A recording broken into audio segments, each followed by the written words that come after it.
안녕하세요. 오늘은 라이노랑 그래스호퍼에서 경사면에 스크립트를 활용해서 어떻게 하면 자연스럽게 이 나무 블록을 쭉 배치할 수 있는지 이거에 대해서 설명을 드릴 텐데요. 제가 이 예제를 준비한 이유는 사실 뭐 이거 자체가 어려운 건 아니고요. 제가 원래 휴먼에서 이 플레이스 블록이라는 거를 전 시간에 아마 쓰다가 그 트랜스포메이션에 대해서 잠깐 설명을 드린 적이 있는데 그 부분을 활용할 수 있는 대표적인 예제라고 제가 생각을 해서 가져왔습니다. 이 X폼이라는 인풋을 받는데 일단 이 컴포넌트 자체는 블록 이름이 인풋으로 들어가고 어트리뷰트는 뭐 특성이니까 상관없고 베이크를 버튼을 눌러서 베이크를 할 때 X폼이라는 게 어느 위치에 얘를 위치시킬 수 있는지만이 아니라 어떤 객체 이 블록 자체를 X폼 그러니까 트랜스포메이션이라는 지오메트리에 변형되는 그 성질에 대한 데이터거든요. 그래서 걔를 바탕으로 해서 블록을 왔다 갔다 하는 거.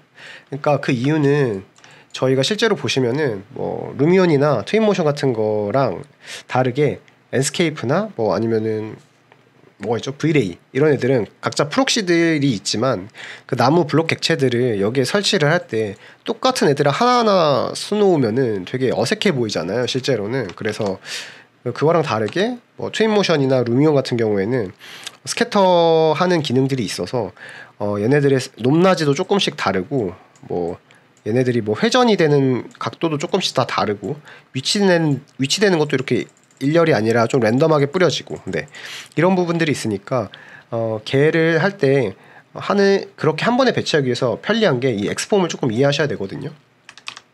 이 엑스폼이라는 이미지 보시면은 쉽게 놓치고 갈 수 있는데 이 부분이 저희가 이 트랜스포메이션에 들어가 있는 컴포넌트들 보시면은 전부 아웃풋에 이 X라는 게 있어요. 여기 얹어 보시면은 이렇게 있죠. 저희가 실제로 뭐 무브 같은 거를 자주 활용한다고 봤을 때 어떤 지오메트리를 인풋에 넣고 그 다음에 벡터, 모션하는 벡터를 넣으면 이 벡터만큼 움직인 지오메트리 아웃풋으로 바로 쓰잖아요. 그리고 뭐 로테이트도 그렇고 스케일도 그렇고 다 그렇습니다. 근데 여기 밑에 사실 이 X라고 해서 트랜스포메이션 똑같은 아이콘이 있죠. 그래서 무브라는 게 있고 여기 Z 방향으로 10만큼 무브 시킨다.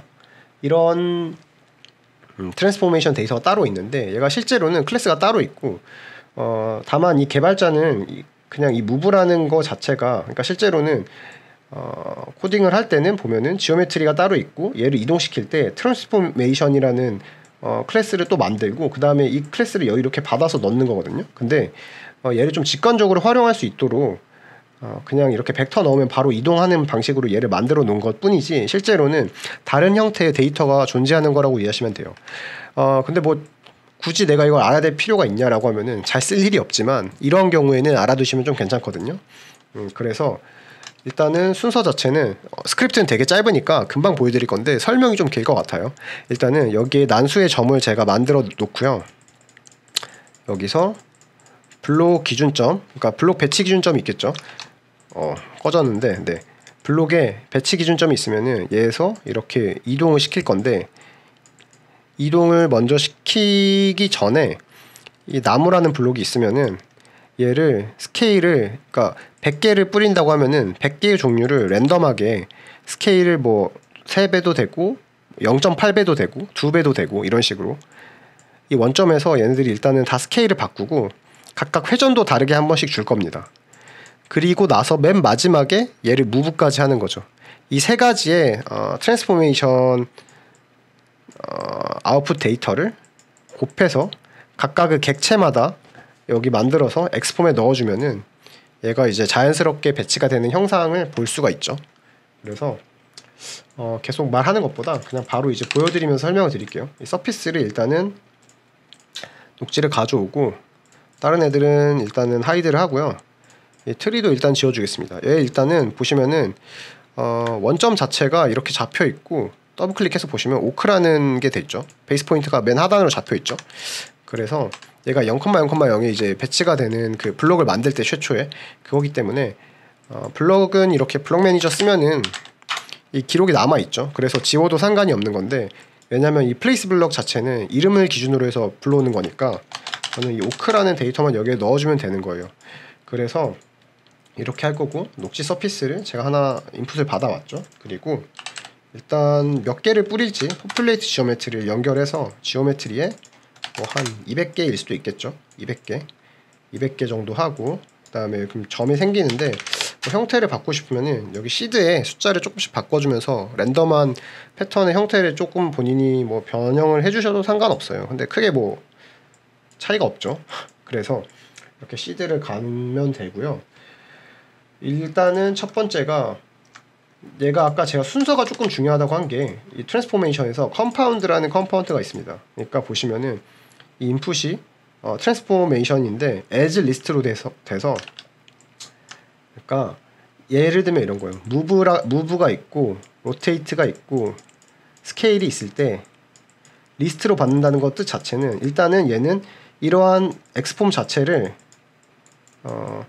결합을 해준다는 뜻이잖아요. 컴파운드가. 그래서 객체가 움직이기도 하고 회전도 하고 그 다음에 이제 스케일도 바뀌고 이런 것들이 각각은 또 다른 변형이잖아요. 그래서 얘네들이 순차적으로 리스트로 들어와야 돼요. 그래서 제가 아까 여기서 얘를 먼저 이동시키는 게 아니고 먼저 얘 자체의 스케일을 먼저 왔다 갔다 하는 걸 하고, 그 다음에 각각이 회전이 돌아가게 하고, 그 다음에 마지막에 얘를 이동시키는 게 되는 거죠. 왜냐면은 이 회전이라는 것 자체의 큰 문제나 아니면 스케일이라는 것 자체의 문제가, 얘가 이동하고 나서 하면은 그 어디를 중심축으로 해서 이동할 거냐, 어디를 중심축으로 해서 스케일링을 할 거냐, 그 베이스를 잡아줘야 되잖아요. 예를 들면은 로테이트가 있을 때 이 플레인이 000이 원래 기준이잖아요. 근데 이동하고 나서 얘를 로테이트 하게 되면은 얘가 여기 와서 로테이트 될 때 이 원점에서 얘가 이제 로테이트가 되는 거죠. 그래서 이런 식으로 돌아가 버리게 되겠죠. 이쯤에 위치하게 되겠죠. 그렇게 되면은 스케일도 마찬가지입니다. 그래서 그 부분이 있기 때문에 이 순서에 유의하셔야 된다. 이 부분까지 제가 말씀을 드리고요. 무슨 말이냐라고 하면은 보여드리도록 하겠습니다. 일단은 이동, 그러면은 스케일을 먼저 해보죠. 스케일을 해서 원래 200개가 있었죠. 그러면 이 200개라는 애를 제가 레인지로 한 1, 2, 3 해서 그대로 스케일이 있는 게 있고 3배까지 커질 수 있게 두 배로 할까요? 3배 너무 클 것 같은데? 그리고 차이가 있어야 되니까 3배로 할게요. 이렇게 해서 얘를 이렇게 나눌 때 항상 아웃풋 저기 개수 n에 x-1 해야죠. 레인지니까. 그래서 200개의 이렇게 스케일링이 각각 다르게 나오겠죠. 그리고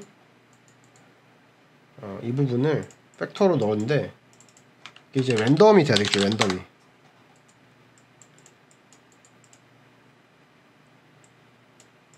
레인지가 아니고, 죄송합니다. 랜덤으로 해야죠. 랜덤으로. 이렇게 해야지 1이랑 3 사이에서 랜덤한 밸류가 200개가 나오는 거죠. 쭉 나오는 게 아니라. 똑같이 로테이트도 그러면은 각도를 뭐 0도부터 90도까지라고 하고, 얘도 이렇게 쭉 0도랑 90도 사이에서 랜덤하게 회전값이 나오겠죠. 200개가. 얘는 그대로 n에 넣으면은 x-를 할 필요가 없죠. 제가 아까 레인지랑 약간 헷갈렸는데 이런 상태에서 이 팩터를 이대로 넣어주면은 지금 여기가 스케일링 팩터가 들어왔죠. 그래서 200개의 그 스케일 기준의 랜덤 팩터가 들어갔고, 얘가 리스트로 트랜스포메이션도 200개가 똑같이 만들어졌죠. 지금 보시면은 이 스케일이 2.5, 1.8, 1.3 이런 게 트랜스포메이션 데이터가 리스트가 200개가 나왔고, 얘를 사실 엔터와인으로 묶어주면은 나중에 객체별로 얘를 묶으면 되겠죠. 무슨 말이냐면은 스케일이 있고, 그 다음에 아까 로테이트가 있다 그랬죠. 로테이트도 여기 이제 앵글에 넣었는데 얘는 지금 라디안 값이니까 디그리로 바꿔줄게요. 디그리로 바꾸면 이제 90도로 인식을 하고, 얘도 이런 식의 트랜스포메이션 아웃풋 데이터를 가져가겠죠. 이렇게.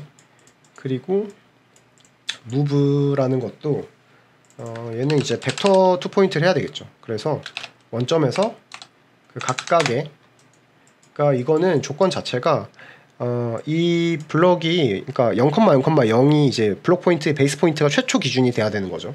그래서 0,0,0에서 지금 이 파퓰레이트 된 지오메트리, 얘를 이제 맨 마지막 순서에 트랜스포메이션 데이터로 넣어야죠. 이런 식으로 인풋이 필요가 없죠. 트랜스포메이션 데이터는 객체가 뭐가 오든 상관이 없는 거예요 지금. 그러니까 저희가 필요한 거는 이 x 값만인 거거든요 지금 보시면은. 그래서 얘를 엔트와인을, 그러니까 컴파운드로 묶어야 되는데 지금 세 가지 종류의 그 트랜스포메이션이 실행이 됐잖아요. 근데 이 순서가 제가 봤을 때 스케일이 먼저고, 그 다음에 로테이트가 그 다음이고, 그 다음에 무브가 맨 마지막이면 되겠죠. 그래서 얘를 이렇게 보시면은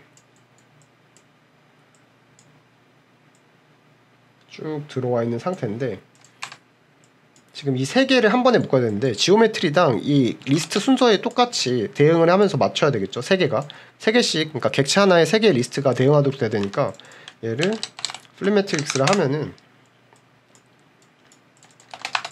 조합이 이렇게 되겠죠.